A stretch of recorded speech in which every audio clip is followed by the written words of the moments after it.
Halo, salam istimewa dari Jogja, Sandi dari Jawara Media. Kalau menurut saya nih, ukuran monitor paling mainstream sekarang adalah 24 inci ya. Memang dulu awal-awal monitor mulai booming itu yang paling laku 16 inci, 19 inci, terus bergerak ke yang Full HD 22 inci. Tapi menurut saya sekarang 24 inci yang paling banyak dicari karena perbedaan harganya dengan 22 inci itu udah tipis banget, cuma 100 ribuan aja. Dan juga hampir setiap brand monitor itu perang di level 24 inci. Mereka mengeluarkan banyak banget tipe di seri 24 inci yang mungkin mereka juga menganggap sama seperti saya. Market ini gede banget pasarnya karena memang ukuran monitor standar mainstream sekarang. Dan di samping saya ada sebuah brand yang cukup ternama ya di dunia IT ya, dan di monitor juga sudah cukup tua brandnya, Acer ya. Siapa yang nggak tahu Acer ya? Notebook ada, PC ada, monitor ada, komputer PC juga ada. Dan ini adalah salah satu tipe monitor mereka yang dikirim ke kita, K243Y. Dan menurut saya produk ini punya potensi, punya modal untuk jadi jualannya monitor 24 inci kelas mainstream. Nah, kok bisa begitu? Yuk kita bahas.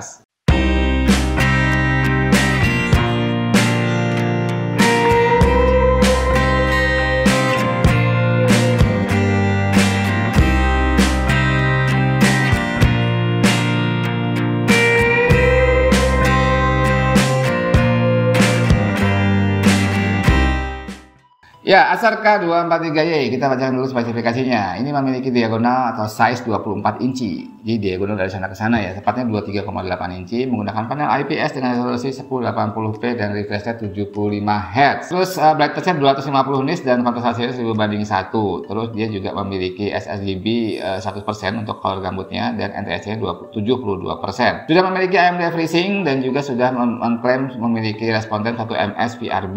Itu istilahnya Acer sendiri ya, VRB ya. Terus secara desain bagaimana? Ya, secara desain cukup lumayan stand out dibandingkan entry level 24 inci ya. Pertama kelihatan dari kakinya ya, dari depan kelihatan banget kalau ini ada lengkungan di sebelah sini, tidak seperti kebanyakan monitor 24 inci yang kakinya itu biasanya berbentuk bulat ataupun kotak. Ini ada kesan-kesan gaming sedikit di sini. Dan dibuat dengan bahan yang cukup solid ya, plastik yang cukup keras juga dan cukup berat juga dengan cukup kokoh. Terus bagian belakangnya juga tidak rata, tidak flat. Ada beberapa aksen lekukan di bagian belakang dan juga ada beberapa ventilasi udara. Terus ada sebuah logo Acer yang cukup besar sebelah kiri bagian belakang. Nggak tahu siapa yang mau lihat ya, di bagian belakang ada logo Acer-nya dan dari depan ya. Terus untuk input outputnya gimana? Ada sebuah HDMI dan sebuah DisplayPort dan 2 buah audio jack, 1 input 1 output. Terus untuk adjustmentnya monitor ini cuman bisa tilt ya, bisa mengangguk-angguk doang kayak gini, nggak bisa naik, nggak bisa turun, tidak bisa menengok kanan kiri ya. Jadi ini umum lah untuk monitor entry level yang bisa tilt doang. Dan jangan lupa monitor ini sudah dilengkapi dengan 2 buah speaker ya, 2 watt kali 2. Walaupun saya bilang suaranya B banget ya, standar banget. Cuman itu jadi poin yang cukup menarik ya. Tidak semua monitor entry level memiliki speaker. Dan buat kalian yang nggak butuh suara terlalu intensif ya cukup lah ya untuk dengar YouTube doang, cukup. Terus untuk bagian navigasi ini sudah menggunakan joystick juga, jadi sangat memudahkan kita kalau ingin akses menu untuk mengadjust monitor ini. Jadi navigasinya lebih enak dan akurat menurut saya. Ya, itu aja mungkin yang kita bisa omongin dari spesifikasi dan desain secara fisiknya. Selanjutnya kita akan ngomongin masalah panelnya. Gimana panelnya? Gimana akurasi warnanya? Jangan kemana-mana. Oke, selanjutnya kita akan lihat akurasi warna dari panel IPS si Acer K243Y ini. Kalau kita lihat, kita ukur dengan SpiderX by default out of the box. Ini secara umum average delta E untuk white point-nya di angka 1,9. Masih masuk oke ya, masih masuk akurat warna putihnya. Selanjutnya kalau delta E average-nya itu masih di atas 3,3 di angka acuan 1,5. Jadi memang masih ada beberapa warna yang tidak akurat ya. Dan kalau kita lihat detail datanya, selain warna hitam yang gradasi ke abu-abu, ke grey, itu hampir semuanya memang kurang akurat, tidak akurat ya. Dan kalau kita lihat detailnya dari poin per poin, kita bisa lihat memang semua warna ya, hijau, biru, merah itu memang sedikit agak jauh dibandingkan titik idealnya. Selanjutnya kita akan coba kalibrasi dengan SpiderX ini. Apakah panelnya ini mampu untuk menjadi akurat warnanya. Jadi memang ini tergantung dari panelnya juga. Dan setelah ada treatment kalibrasi, kita bisa lihat bahwa average delta E-nya turun semua ya. yang untuk white point sampai ke 0,37 dan untuk data average-nya di 0,48. Jadi hampir semua warna sudah cukup akurat. Jadi kalau kita lihat detailnya, semua warna yang tadinya meleset sudah mendekati titik ideal ya. Kita lihat juga titik-titiknya hampir semuanya sudah mendekati titik ideal, bahkan sudah ada yang nempel-nempel ke titik acuannya. Ya begitu ya. Jadi panelnya ketika kita sudah kalibrasi dengan SpiderX, kita load SCC profile-nya, terus kita setting manual, menunya lewat menu di monitornya, brightness, contrast juga sRGB-nya kita setting manual, itu bisa menghasilkan efek delta E atau akurasi warna yang sangat akurat ya, sampai 0,48. Semakin kecil semakin bagus kan, ini di bawah 0,5 dengan acuannya 2 harusnya tuh ya, standarnya 2 untuk dibilang akurat. Ya, dengan statement seperti itu, jadi aspek delta E 0,48 dan gamut volumenya juga sudah naik ya, jadi 103,8% sRGB atau 71,5 Adobe RGB ya.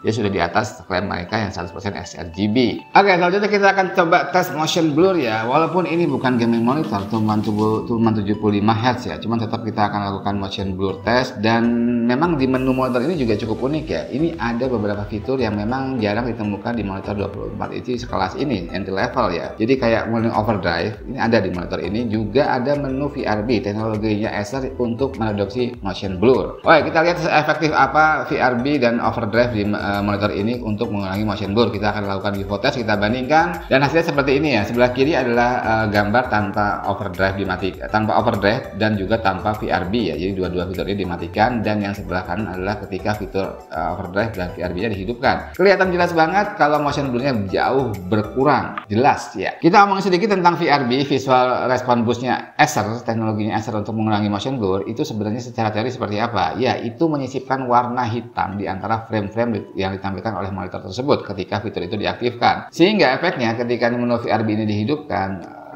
layar monitor sedikit akan lebih redup dibandingkan apabila tidak kita hidupkan. Tapi tadi kita lihat juga hasilnya untuk mengurangi motion blur bisa mereduksi motion blur dengan cukup signifikan. Oke, habis ini kita coba ambil beberapa kesimpulan.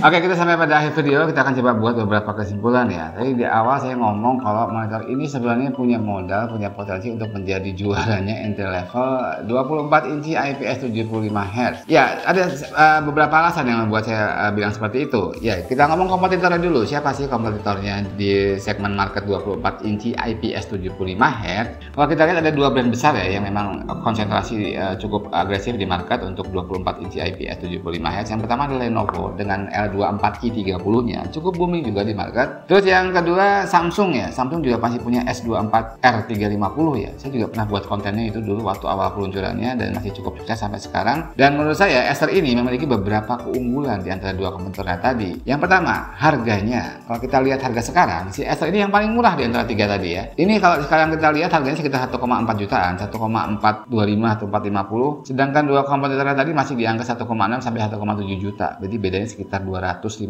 ribuan lebih murah dibandingkan dua kompetitornya tadi. Yang kedua, masalah speaker. Ya, monitor ini sudah punya internal speaker yang walaupun cuma entry level banget 2/2 tetap ada speakernya, dan dua kompetitor tadi tidak punya speaker. Dan ini sangat membantu pada beberapa skenario ketika ini ada speaker internalnya. Walaupun cuma 2/2 tetap ini jadi poin yang sangat menarik kalau kalian milih 24 inci. Yang ketiga, masalah fitur-fitur seperti motion blur reduction-nya tadi, VRB-nya Acer, dan terbukti sangat efisien dan efektif untuk mengurangi motion blur, dan di dua kompetitornya tidak ada teknologi itu. Garansinya berapa lama? Ya, monitor ini di cover garansi resmi selama 3 tahun. Lalu beberapa poin lagi seperti panel yang cukup akurat ketika kita kalibrasi. Jadi memang secara kualitas panel cukup oke, dan juga desain dan juga build quality. Saya bilang monitor ini masih punya potensi untuk menjadi juaranya di level 24 inci IPS 75 Hz entry level Acer K243Y. Bagaimana menurut kalian? Monggo silahkan tulis di kolom komentar pendapat kalian bagaimana tentang monitor ini. Yang jelas sampai saat ini lumayan hype ya. Kalau saya lihat di marketplace juga di beberapa offline store, K243Y cukup banyak dicari. Karena memang menang banyak dari harga yang paling murah dan fitur-fitur pembeda yang cukup unik ya.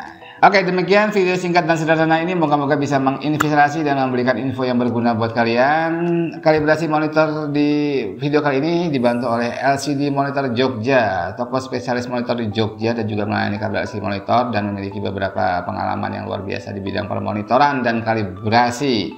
Monggo kalau kalian butuh monitor atau butuh kalibrasi bisa kontak LCD Monitor Jogja, tinggal googling aja LCD Monitor Jogja, ada Instagramnya juga.